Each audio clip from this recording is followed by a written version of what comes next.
बहुमत लाएंगे। सरकार बननी तय है और 2/3 बहुमत आएगी। सीट इतनी सीट आएगी कि पूरा देश के लोग को आश्चर्य में पड़ जाएंगे कि बिहार जो जाति पात वाले सांसद दिए जीताकर, 40 में 39 सांसद दिए और 26 MP वाला गुजरात, जो कि सारा विकास का काम गुजरात में हो रहा है। दोनों वहीं के ना है, मोटा भाई भी वहीं के हैं, मोदी जी भी वहीं के। हाँ, तो ये जो है जन स्वराज जो है बिहार विधानसभा में, चाहे एनडीए हो चाहे महागठबंधन हो, इस पर भारी पड़ रही है क्या? वो तो आप भीड़ देखकर भी देख सकते हैं या ऐसे भी आप पत्रकारिता करें तो आपको समझ होगी। सर राहुल गांधी की रैली में भी होती है। नहीं, राहुल गांधी की रैली में जो भीड़ आई थी उससे ज़्यादा भीड़ हम जैसे छोटे लोगों की सभा में होती है। और काफिला में भी बहुत गाड़ियाँ थी, 500 गाड़ियाँ थी। भाई काफिला की बात छोड़िए, रमेश चौक पे राहुल जी की जो सभा हुई उनकी जो भीड़ थी उसका 2.5 गुना 3 गुना भीड़ हम लोगों ने दिन में 3 से 4 जनसभा किया है पूरे जिला में, उससे ज़्यादा भीड़ रही है हर सभा में।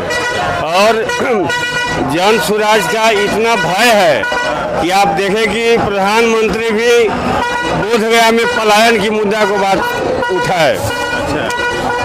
अभी तक इसके पहले प्रधानमंत्री के दिमाग में पलायन शब्द नाम नहीं था, या और महागठबंधन के भी लोग, तमाम पार्टियां पलायन का मुद्दा बनाए हुए हैं। ये जन स्वराज का डर है, क्योंकि जन स्वराज आज 3 वर्षों से पलायन का मुद्दा बनाकर गांव-गांव घूम रही है पैदल। पलायन आज कोई नया नहीं ना हो गया, पलायन पहले से था। तो क्या लगता है इस बार 243 सीट में कितना हासिल करेंगे? 243 सीट में हम लोग 2/3 बहुमत लाएंगे। सरकार बननी तय है और 2/3 बहुमत आएगी। सीट इतनी सीट आएगी कि पूरा देश के लोग को आश्चर्य में पड़ जाएंगे कि बिहार जो जाति पात वाला राज्य था, बाहर के नेता सब बिहार को यही मान के छोड़ दिए कि बिहार में जाति और धर्म पे वोट होता है। तो इस बार बिहार इतिहास रचने जा रहा है और बिहार की जनता जो 60% बदलाव के मूड में है वो किसी के झांसे में नहीं आने वाले। क्या लगता है ये जो भीड़ देख रही है, यह भीड़ वोट हो सकती है? कभी नहीं, पूरा भीड़ कभी भी वोट में तब्दील नहीं हुआ है, न होगी। ऐसा नहीं कि मैं बोल दूं कि जितने लोग आए हुए सब वोटर ही हैं, वोटर ही नहीं। दूसरे जनता को हर पार्टी का और हर नेता का बात सुनना चाहिए। बात सुनने और समझने में जो आपको अच्छी लगे आप निर्णय लीजिए। हम लोग कोई ज़बरदस्ती नहीं कर रहे हैं कि आप वोट जन स्वराज को ही दीजिए। अगर हमारी बात अच्छी लगती है तो आप एक बार देखिए, चूँकि 35 वर्षों से जो सरकार चल रही है वो सरकार एक्सपायर हो चुकी है। अगर आपको बुखार लगी है, अंबा में नहीं ठीक होगा तो आप औरंगाबाद जाते हैं दिखलाने। अगर औरंगाबाद में भी नहीं ठीक होगा, कोई बोलेगा कि पटना जाइए या बनारस जाइए, तो आप जाते हैं ना दिखवाने। वही बात हम लोग भी बिहार की जनता से कह रहे हैं। आप एक बार मौका देकर देखिए। लोकतंत्र में 5 वर्ष का इसीलिए समय दिया गया है। अगर क्या अच्छा काम कर सके, अगर हम अच्छी काम नहीं करेंगे, आप 5वां साल मुझे मौका नहीं देंगे। अंतिम रूप क्या कहना चाहेंगे जनता को? जनता को यही कहना चाहेंगे कि आप इस बार जातीय भेदभाव, हिंदू धर्म, हिंदू मुस्लिम से भूलकर अपने बच्चे को विकास, शिक्षा और रोजगार के लिए वोट दीजिए, ताकि बिहार का जो गरिमा है वो वापस आए। अभी पूरे देश के राज्यों में आप कहीं भी जाएंगे तो बिहारी अपने आप में एक अपमानित करके लोग अपमानित करते हैं, वहाँ जलील करते हैं, आपके साथ दुर्व्यवहार किया जाता है। अभी आप देख रहे हैं महाराष्ट्र में हिंदी भाषी बोलने वाले को पीटा जा रहा है, तमिलनाडु में पीटा जा रहा है। तेलंगाना का मुख्यमंत्री कांग्रेस का, जिसने बोला कि बिहारियों का डीएनए में ही मजदूरी है, और उसी का नेता इस ग्राउंड में आके ठहरे थे। मैंने लाइव आकर एक दिन पहले बोला था, जिसने राहुल गांधी आए थे, मैंने लाइव आया था और बोला था कि कांग्रेस के प्रदेश अध्यक्ष जो कुटुंबा के वर्तमान विधायक हैं, वे कम से कम सवाल पूछें कि अगर हम बिहारी मजदूरी करने के लिए पैदा होते हैं तो वोट मांगने बिहार आने का आपका अधिकार नहीं है। आप तेलंगाना से ही वोट लेके सरकार बना लो। तो ये कांग्रेसियों का कल्चर है, सिर्फ पीछे चलते हैं, वोट लेने के समय में उनको बिहार दिख गया। आज मोदी जी इतना दौरा कर रहे हैं, चुनाव के पहले क्या मोदी जी कभी बिहार आए? अगर आए तो बताइए। 11 वर्षों में मोदी जी के साथ नीतीश कुमार जितनी बार बैठक किए, एक बैठक बता दीजिए जिसमें वो बिहार के विकास की बात किए हों। बिहार में फैक्ट्री कैसे लगे इस पर बात किया कभी नहीं बात किया। बात क्या किया इसने कि मुझे इस चुनाव में इतनी सीट चाहिए, इस मंत्रिमंडल में ये मंत्रिमंडल मुझे चाहिए।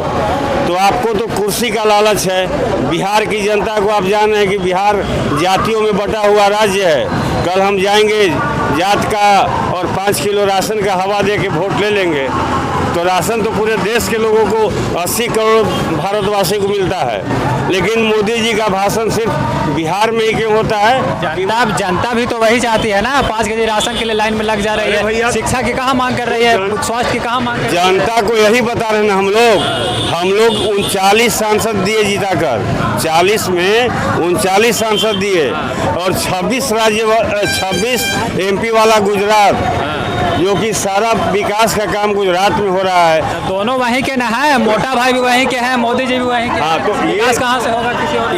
ये मोदी जी का ही कहा हुआ है कि 2002 के पहले गुजरात बहुत पिछड़ा राज्य था। जब मैं मुख्यमंत्री गुजरात का बना तो गुजरात कुछ गया, और जब आज मैं प्रधानमंत्री बना हूँ 11 वर्षों से, तो गुजरात भारत का सबसे अव्वल राज्य में शामिल होने जा रहा है। तमाम फैक्ट्रियाँ वहीं लग रही है। हम लोग भले कहते हैं बिहार में कि एक बिहारी सब पर भारी, लेकिन नहीं, एक गुजराती 100 पर भारी।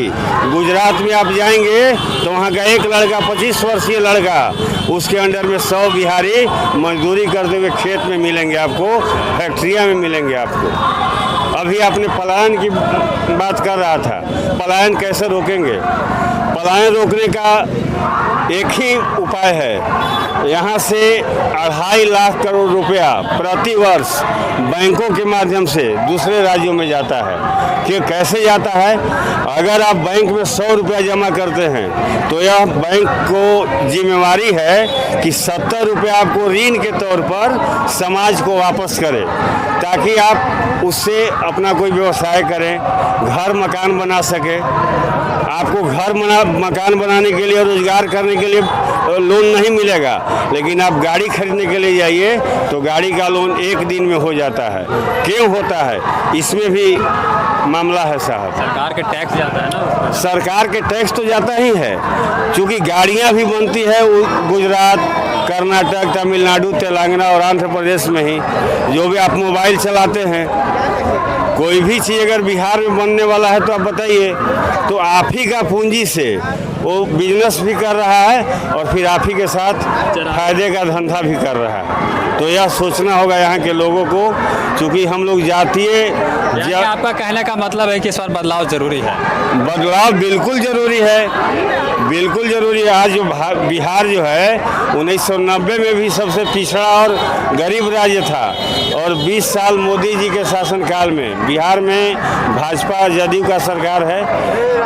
20 साल बाद भी बिहार वहीं खड़ा है जहां पहले खड़ा थी। आपका नाम क्या हुआ? शशिकांत गौतम। आपका पद? जिला उपाध्यक्ष हैं जनसुराज पार्टी औरंगाबाद। बहुत बहुत धन्यवाद आपको भी।